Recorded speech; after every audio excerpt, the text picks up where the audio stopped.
This is the Lone Crater YouTube. We hope this video helps. You start by confirming compatibility and pairing Bluetooth. This gets the phone and head unit talking. On the bike, switch ignition to ACC or on so the radio powers up. On your iPhone, open Settings and enable Bluetooth. Pair the iPhone to the Harley audio system using the bike's pairing mode. This establishes a secure link. Once paired, make sure Siri is enabled on the phone because CarPlay relies on it for voice control, and then proceed to the dedicated CarPlay connection option in the head unit menu. Now activate CarPlay on the Harley dash. You'll choose CarPlay or the phone/USB source in the infotainment menu.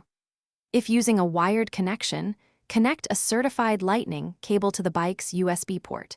If using wireless CarPlay, enable it in Settings General CarPlay on the iPhone and select the bike when it appears. Arrange frequently used apps for quick access and enable Do Not Disturb while driving so notifications don't distract you while riding. These steps optimize usability and safety while underway. Finish by testing maps, music, and calls to confirm CarPlay functions as expected.